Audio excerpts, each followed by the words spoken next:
ప్రతి ఒక్క భారతీయుడికి నా నమస్కారం. రక్తం మరిగిపోతుంది ఈ నా కొడుకు పెట్టిన పోస్ట్ చూసిన వారం రోజుల నుండి.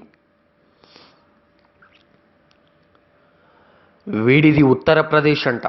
ఏ ప్రదేశ్ అయితే నాకేం, పాగల్ నా కొడుకు ఇలాంటి పోస్టులు పెడతాడా? ఇలాంటి పోస్టులు చాలా చూస్తున్నాం ఈ మధ్య. దేవుడు ఒక్కడే, ఒకే మతం. నా దృష్టిలో దేవుడు ఒక్కడే, ఒక్కొక్క మతంలో ఒక్కలా పిలుచుకుంటారు. అంటే వీడికి కూడా హనుమాన్ ఒక రకంగా దేవుడే అవుతాడు కదా.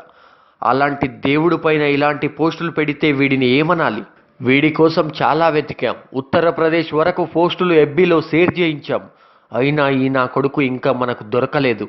ఒకడిని ఇలాగే వదిలితే ఇంకొకడు ఇలానే తయారవుతాడు. ఇంకా ఇప్పుడు లాభం లేదని యూట్యూబ్లో వీడియో చేస్తున్నాం. ఎలాగైనా వీని డీటెయిల్స్ మాకు కావాలి. దయచేసి మీకు వీడి గురించి కొంచెం కనుక్కున్నా మాకు ఇన్ఫర్మేషన్ ఇవ్వండి. ఇక ఇప్పుడు కేంద్ర రాష్ట్ర ప్రభుత్వాలకు ఒక ముఖ్యమైన ప్రశ్న. సోషల్ మీడియాలో ఏదైనా మీపైన కానీ మీ పార్టీలపైన కానీ ఒక చిన్న తప్పుగా కార్టూన్ వేసినా కూడా అరెస్టు చేస్తారు, బెదిరిస్తారు, భయపెడతారు, జైళ్లకు పంపిస్తారు. మరి ఇప్పుడు ఏకంగా దేవుడి పైననే ఇలాంటి చర్యలు పాల్పడుతున్నారు. ఎవరు సార్ రెస్పాన్సిబిలిటీ? మీరు తలుచుకుంటే ఒక్క రోజులో వీడెవడో పట్టుకోవచ్చు. ఒకడికి బుద్ధి చెప్తే ఇంకెవడు కూడా ఇలాంటిది తయారు కాడు. ప్రభుత్వాలకు ఒక్కటే మనవి, దేవుడు ఎవరికైనా దేవుడే, మీకు అయినా దేవుడే, మాకు అయినా దేవుడే. దయచేసి ఈ నా కొడుకుని ఎలాగైనా పట్టుకోండి. దయచేసి ఈ వీడియోని షేర్ చేయండి.